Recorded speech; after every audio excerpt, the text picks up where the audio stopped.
saya. Perkenalkan, saya Linda, NIM 1210202492 dari kelas 2U Manajemen SDM. Dan di sini saya memenuhi tugas master yang telah diberikan oleh Bapak Sandi Nasruddin Wibowo SEMM. Temuan ke-14 ini saya akan membahas tentang memperbaiki kompetensi. Nah, langsung saja kita simak videonya ya. Di pertemuan ke-14 ini kita akan membahas materi tentang memperbaiki kompetensi. Simak videonya sampai habis ya, agar kita tahu apa aja sih dalam memperbaiki kompetensi. Nah, di sini ada komponen kompetensi. Yang pertama ada motivis atau motif menggerakkan, mengarahkan, dan menyeleksi perilaku terhadap tujuan atau kegiatan tertentu. Yang kedua ada traits atau karakteristik fisik dan respons konsisten terhadap berbagai situasi atau informasi. Yang ketiga ada self-concept adalah sikap, nilai, dan citra diri seseorang. Yang keempat adalah knowledge dengan pengetahuan atau informasi seseorang dalam bidang spesifik tertentu. Dan yang kelima adalah skill dengan kemampuan untuk melaksanakan tugas fisik tertentu atau tugas mental tertentu. Selanjutnya adalah perlunya kompetisi diperbaiki. Determinan yang mempengaruhi atau membentuk kompetensi. Yang pertama yaitu kepercayaan dan nilai.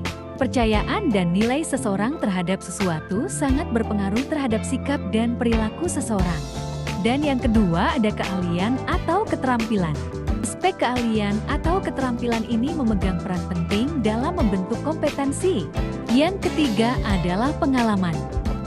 Pengalaman merupakan elemen penting dalam membentuk penguasaan kompetensi seorang terhadap tugas. Yang keempat adalah karakteristik personal. Karakteristik kepribadian seseorang turut berpengaruh terhadap kompetensi seseorang. Yang kelima adalah motivasi.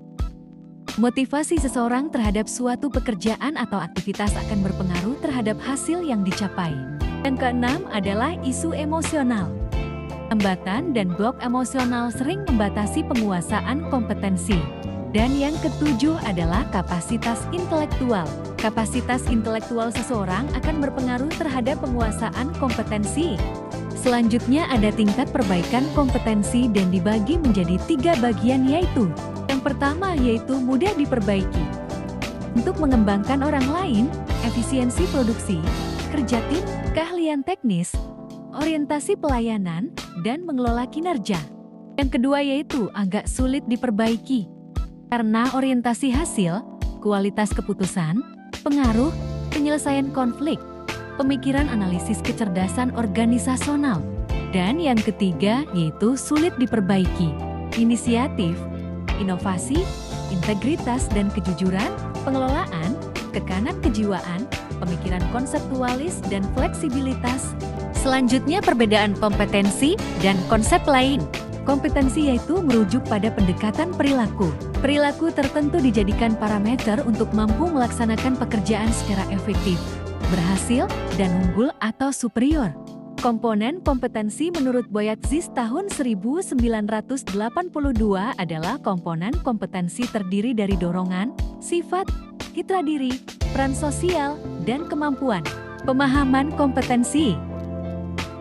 Menurut Spencer tahun 1993 adalah dalam hal pemahaman kompetensi, perlu dijelaskan pengertian tentang pengetahuan, keterampilan, kemampuan, dan bakat untuk mengetahui sejauh mana perbedaan atau kesamaan dari konsep tersebut.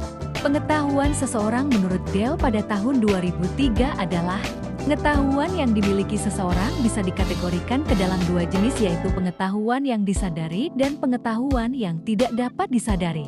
Keterampilan perilaku adalah keterampilan perilaku yang terkait tugas, bisa dikuasai melalui latihan dan bantuan orang lain. Keterampilan perilaku. Perilaku merupakan fungsi dari faktor kepribadian individu dan faktor lingkungan.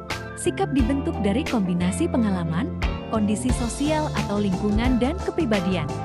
Selanjutnya metode penilaian kompetensi. Dibagi menjadi 3 bagian yaitu Yang pertama adalah desain studi terbaik atau klasik dengan menggunakan sampel. Yang kedua adalah desain studi pendek dengan panel ahli. Dan yang ketiga adalah studi terhadap pemegang jabatan dan pekerjaan di masa depan. Selanjutnya ada rancangan studi. Rancangan studi terbaik model kompetensi dengan menggunakan sampel yang terdiri dari 6 tahap yaitu: yang pertama, menetapkan kriteria kinerja efektif. Yang kedua, mengidentifikasi kriteria sampel. Yang ketiga, mengumpulkan data. Yang keempat, analisis data dan pengembangan model kompetensi. Yang kelima, validasi model kompetensi. Dan yang keenam adalah mempersiapkan penerapan model kompetensi. Dan yang terakhir adalah tahap mendefinisikan model kompetensi. Yang pertama, menjelaskan kriteria kinerja. Yang kedua, mengidentifikasi orang-orang untuk sampel kriteria. Yang ketiga, mengumpulkan data melalui BA atau metode lain.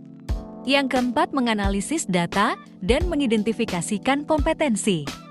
Yang kelima, mengesahkan model kompetensi. Dan yang keenam adalah mendesain aplikasi.